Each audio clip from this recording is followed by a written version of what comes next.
Hello folks, and welcome back to the W Club Decanted. In this episode we visited the Whisky Shop Princes Square, Glasgow with Ashley Smith, Master Blender at Glen Scotia. Ashley gave us some fantastic insights into her role and how important Campbeltown is to the Glen Scotia brand. We hope you enjoy the show, and don't forget W Club Premium members can save 10% on both the Glen Scotia Double Cask and Victoriana as part of our celebration of the 2024 W Club Members' Choice Awards.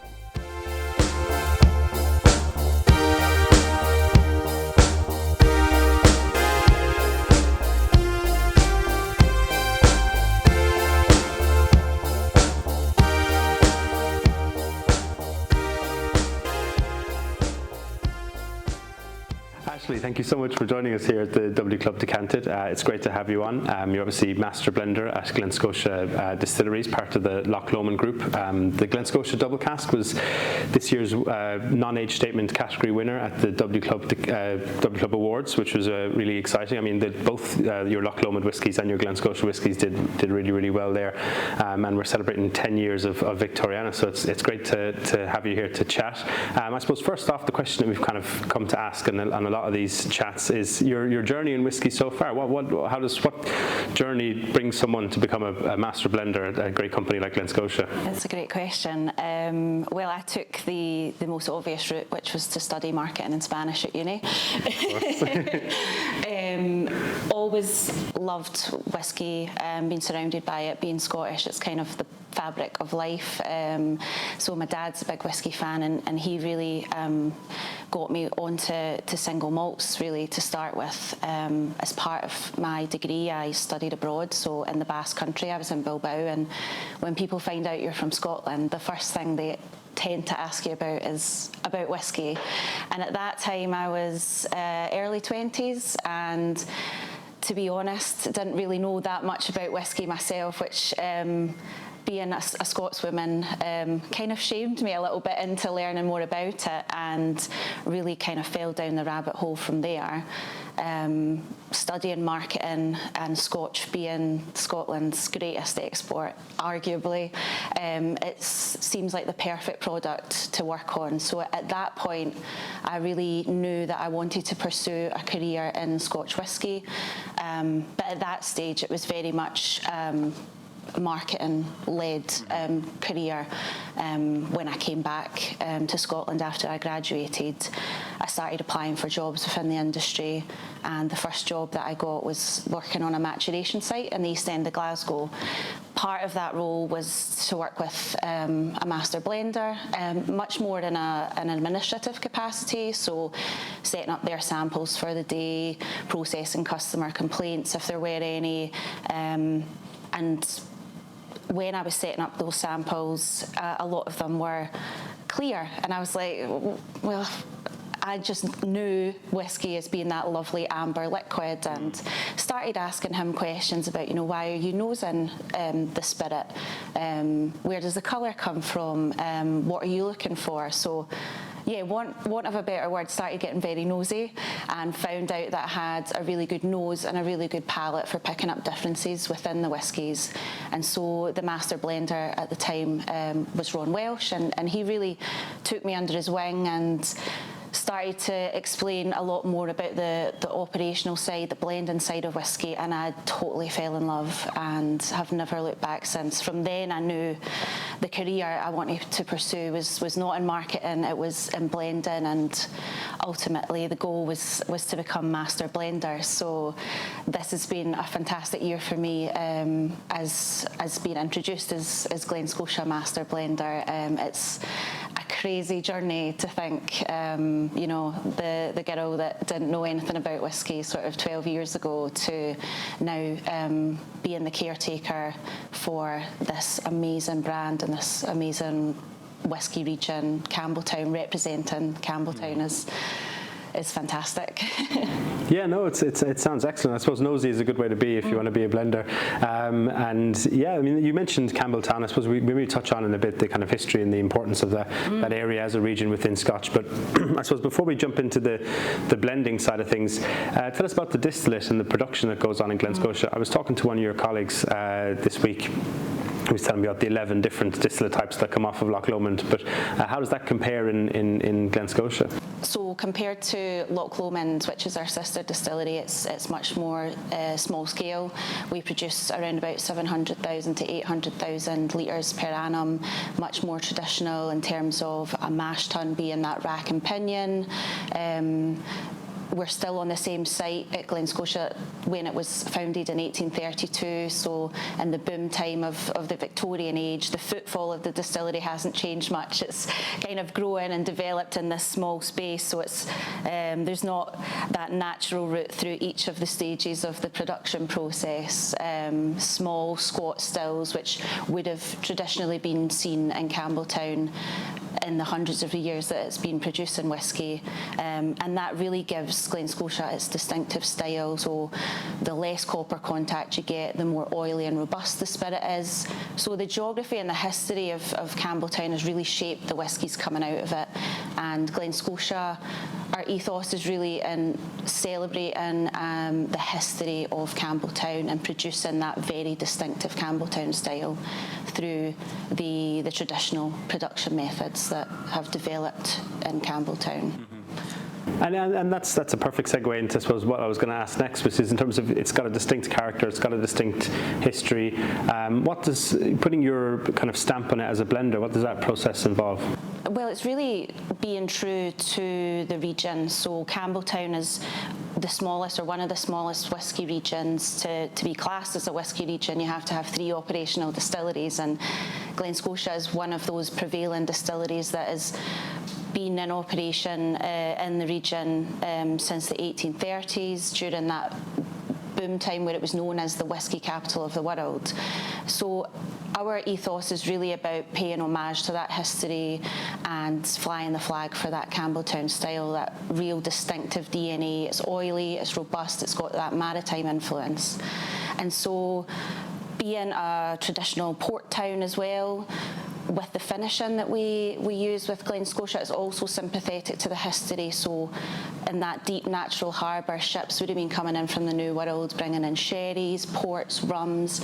And so as a blender, I want to stick to those traditional kind of maritime casks as well to really elevate that Campbeltown style. So the spirit really tells me what it wants to do, and working with the history. There's such rich history in the region.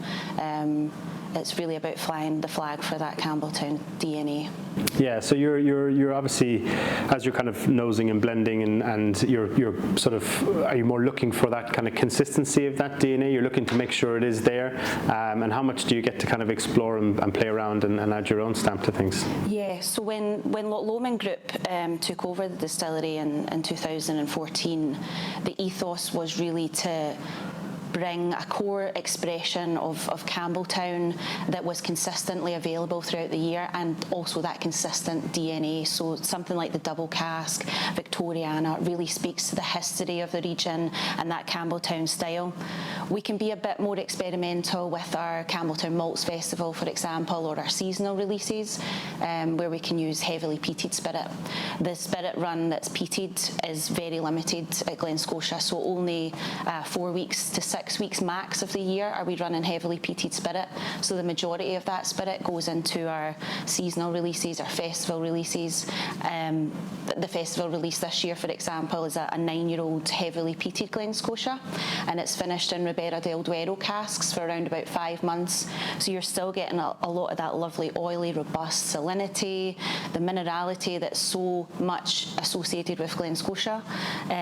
But those casks, again, being a little bit more experimental, this is the first time we've used Ribera del Duero casks, and they inject loads of kind of red fruits, a little bit of that tannic spice. And so our seasonal releases, our icons of Campbeltown, our Malts Festival, we can definitely be a bit more experimental and play with the extremes of the Campbeltown style.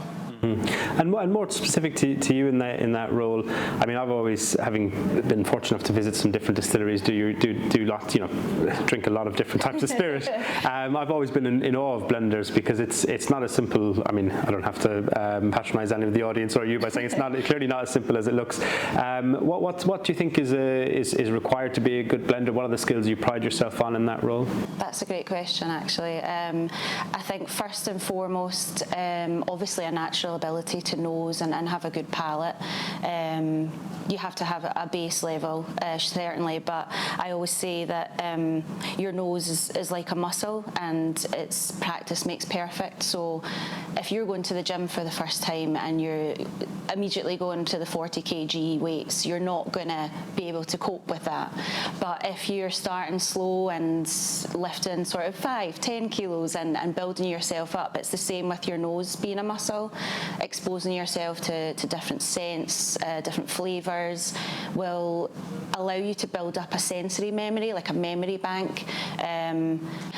I would encourage anybody, really, whether they're pursuing a career in blending or whether they just enjoy whisky of a weekend, to embrace that pursuit of flavour.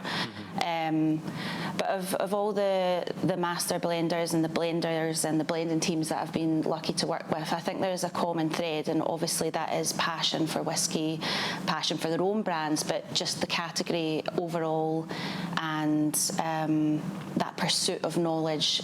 For me, being a whisky blender, there's no end to learning. Every day is a school day, and that's really half the fun of the role is discovery.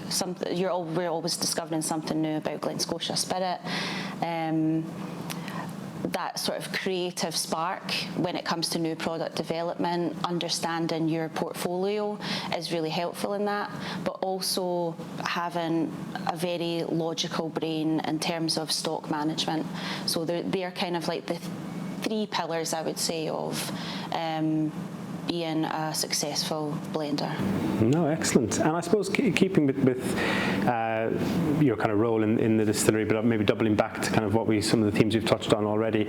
We were talking last week on this, well, maybe 2 weeks ago by the time some people are listening to this, but our prior episode, let's say, was with Louise McGuan from JJ Corrie. She's a whisky bonder in Ireland, and we spoke about her experiences as a woman in a kind of male-dominated field. I know we were talking off air about some mutual friends of ours in the industry, and you've kind of been involved in kind of a lot of that areas. We were talking about women in whisky lunch. Can you talk about what it's either maybe how it's evolved over the course of your career, how relevant is it to your kind of identity and journey within the industry? Yeah, no, that is a great question. For me, when I first started to pursue or knew that I was going to pursue a career in whisky and as a blender, there were certain role models, so for the likes of Stephanie McLeod and Kirsty McCallum and Rachel Barry, it was so important for me to see women in those roles and know that it was a career that was something that I could pursue, that whisky was a diverse industry and there was a place for me. That was important.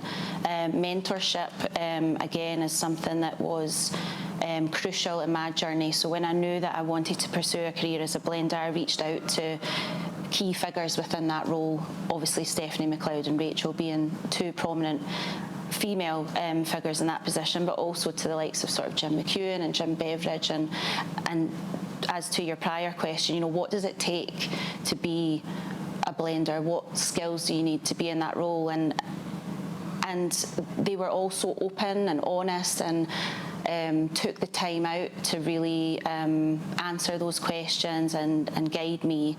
And I would also like to be that person for people coming into the industry.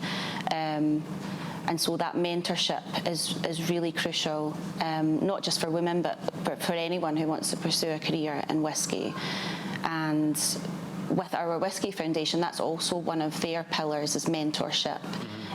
So at that recent Women in Whisky lunch that was sponsored by the Pot Still Whisky Girls, they were raising money for our Whisky Foundation. And to be in a room with over 200 people that were so passionate about whisky and wanted to pursue a career or were already pursuing a career in whisky, it left me, you know, when I left that day, I was so empowered and felt so joyful for the future of the Scotch whisky industry and what that looks like. So obviously traditionally it's seen as a very male-dominated field,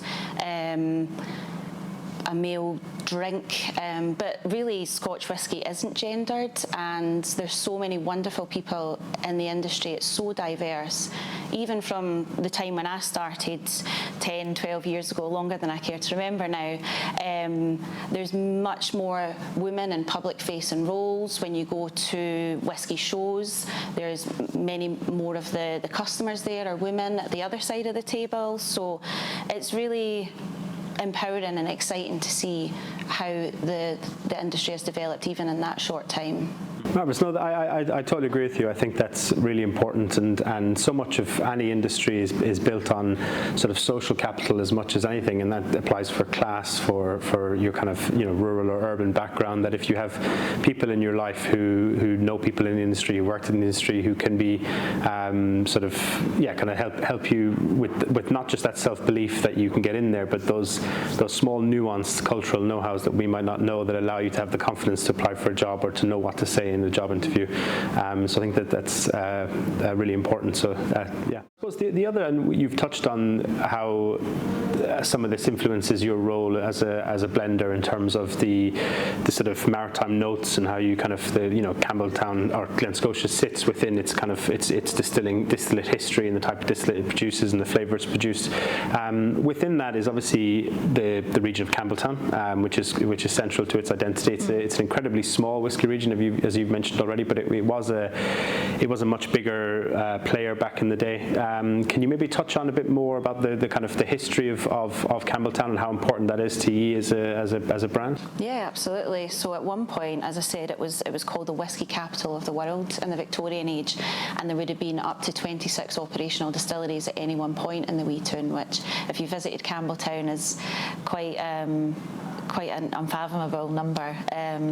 The distilleries would have been cheek to jowl, and there was a number of factors, favourable factors, which meant that for a 100-year period during the Victorian age, if you were drinking Scotch whisky, it would more than likely have been Campbeltown malt.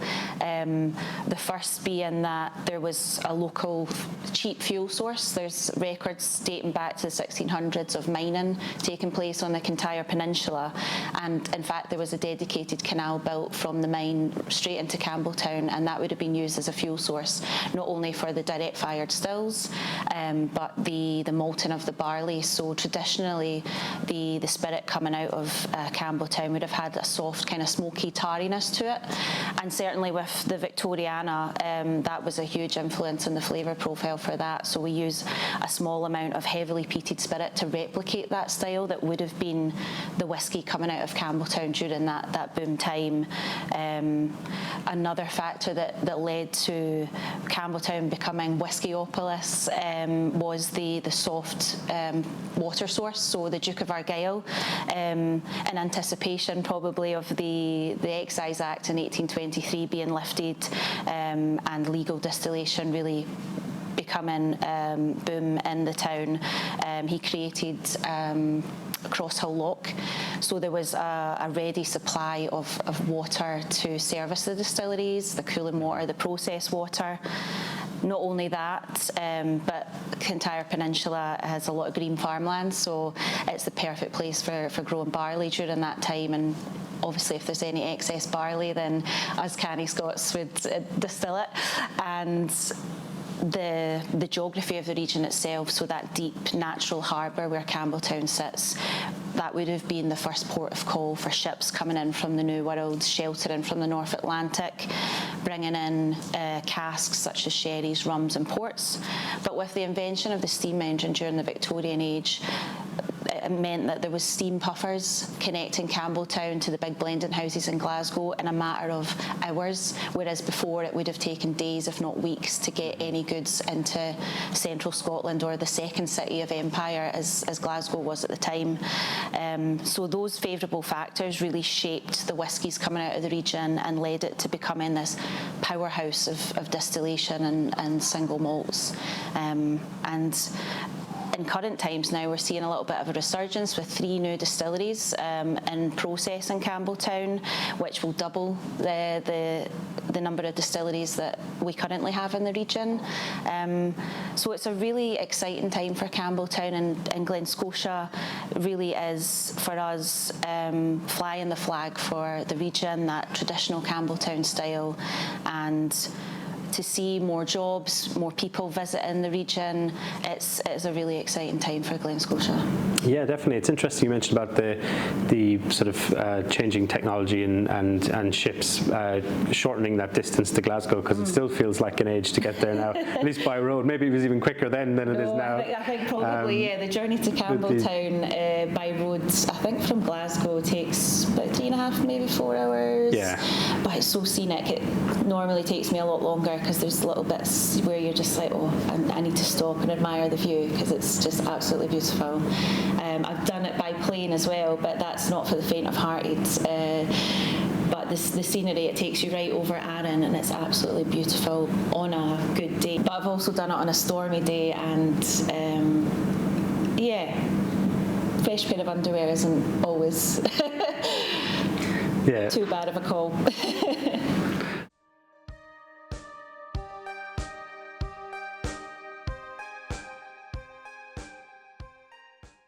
So let's get to the distillate, I suppose. We kind of mentioned at the start the Glen Scotia Double Cask won non-age statement Whisky of the Year at our W Club Members' Choice Awards. These are like a blind tasting event where the members choose their favourite whiskies with no idea what spirit they're drinking. So it's a really good indication of the spirit's quality, in the sense that they're not being sort of guided by price point or branding. But within the wider Loch Lomond family, but also at Glen Scotia, you're no strangers of awards, I suppose, rather than rewards. Although an award is a reward, I suppose. And someone told me, I'm not sure if this is apocryphal, you could probably correct me, that the Victoriana is potentially the most awarded whiskey in the world, or one of anyway. Could you maybe tell us a bit about, firstly, what these awards mean to you as a company, or if anything you were producing won an award, how that would feel in terms of indication of your own career and role, and then maybe Victoriana itself. I know it's 10 years old this year, so it's and it is a smashing whiskey at a smashing price point. So maybe kind of touch on those 2 points for us. Yeah, absolutely. I mean, it's obviously fills us with a sense of pride, especially when it's a blind tasting like the W Awards, where people are recognising the consistency and the quality of the liquid coming out of Glen Scotia. The journey that Glen Scotia has been on in the last 10 years, as you say, we're celebrating a decade of Victoriana, has just been incredible. When Ian McAllister, our master distiller, joined Glen Scotia in 2008, we were producing only 70 to 80,000 litres per annum, and Glen Scotia has a potted history of being unloved and loved, and with this decade of ownership under Loch Lomond Group, it's certainly been loved, and really the investment is all about bringing that consistency back to Glen Scotia. As you say, Victoriana itself is one of the most awarded whiskies, and the Distillery won Distillery of the Year back in 2021. So it's really testament to the team at Glen Scotia under Ian McAllister to nurture and pay homage to the history and the quality of the liquid coming out of Glen Scotia. I mean, I couldn't do my job half as well if the quality of the liquid wasn't supreme. So the community around Glen Scotia and the team at Glen Scotia are always so proud and humbled by the awards that we're receiving, and that's what we really ultimately make the whisky for, is for people to enjoy. Mm-hmm. No, fantastic answer. And I suppose we'll I've got a few more questions in. 4 of them are ones that we ask on every one of these episodes, but I've thrown in a bonus one for you, nice. Ashley. So this is the fun bit. Your as a blender, least favorite and most favorite smells in the world. Oh, that's a good question. But as a blender, I don't mean they have to be whiskey smells. No. There's definitely. Oh, let's start with the worst, because it's always nice to end on a positive note when it comes to that kind of thing. Maybe it's not a phobia, but it's certainly a visceral, whole body experience distaste for cold beans and cold soup, specifically Scotch broth soup. I don't know what it does to me. Maybe I've erased the memory from my mind, but if you're watching this and you can see the audio, it's a whole body experience. The thought of it. And it's cold beans and it's cold soup specifically. Once they're heated up, it's fine, but no. You'd have been a terrible cowboy. Oh God, yeah. And in terms of favourite smells, I love when you're walking home on a cold winter's night and you walk past houses and you can smell if someone's had a fire or a wood burning stove on, that lovely smoky warmth. Yeah. That anticipation of getting in and being cosy by the fire, that lovely smoky aroma is probably one of my favourites. And conversely, in the summer, if you're in a park and you're walking past someone with a barbecue and you get that whiff of smoke. So yeah, probably smoky flavours seem to be a common thread. Yeah. Very good. No, they're 2 excellent answers. And in terms of, you can apply this question to anything in the Glen Scotia range, or just keep it to the 2 whiskies we have in front of us here. But the perfect food pairing with the Glen Scotia whiskey. Oh, I really enjoy going to the pot still, having a dram of double cask, maybe pairing it with a half pint of heavy and a pie.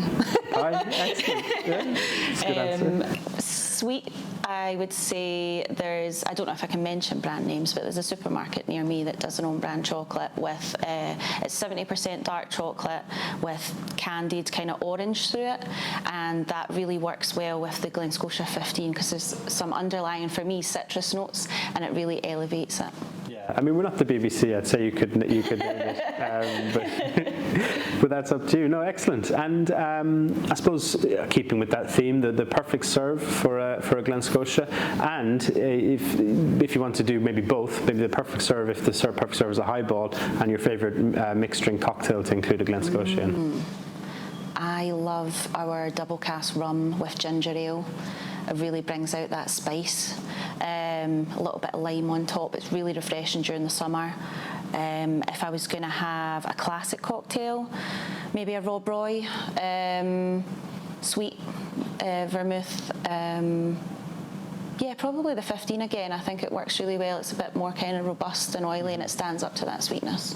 Excellent. No, that's great. The perfect music or playlist or artist to pair with drinking a Glen Scotia. That's a tough one. We were talking earlier about our mutual friends, and recently I was at Celtic Connections with one of our mutual friends, and to enjoy a dram of Glen Scotia. It's probably quite stereotypical, but trad music, it just kind of gives you that sense of place. When we host the Malts Festival, when we have our day at Glen Scotia, we have live music in the court, and that is always happy memories for me. So this year I think we have rhythm and booze, so maybe a little bit of nice. Bit of jazz, bit of blues, or We Are Soul. I don't know if we can swear on this, but that's the local band out of Campbeltown, and they really get the party started. So just those fond memories of having a dram in hand and listening to live music. Good bit of bass, yeah, really Excellent. Appreciate that. No, marvellous. And what's your favourite dram outside of the Loch Lomond group? One that you're not getting paid to promote. Yes. At the moment, I'm really gravitating towards Tobermory 12.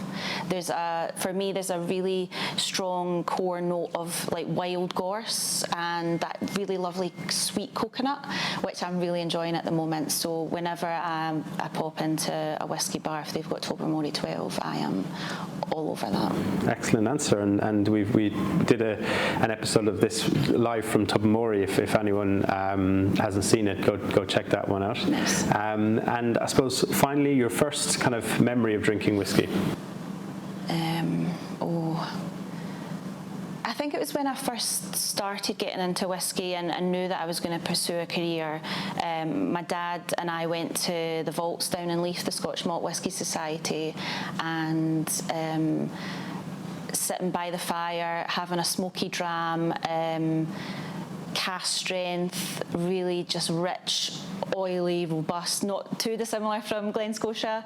And that smokiness fascinated me because I was like, how do you get that lovely kind of smoky, rich flavour into a liquid form? And again, just really hooked me and inspired me to pursue learning about whiskey, and part of that was like just falling down a rabbit hole of flavour and the potential of Scotch whisky. So that's probably a pivotal moment, and obviously sharing that moment with my dad, who was so inspirational in getting me into whisky as well.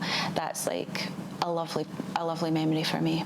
Yeah, no, brilliant, and a very touching note to finish on. So thank you so much for taking the time out of your day to chat with us, Ashley. No, it's been a pleasure. Yeah, no, it's really been great, and W Club members can save 10% on the double cask between now and September as part of the W Club awards, but it's worth picking up any of the Glen Scotia ranges, all fantastic drams, and if you're watching this in time do grab yourself some tickets for the Campbelltown Festival. Thank you, brilliant. yeah, amazing. Thank you, we'll talk to you soon.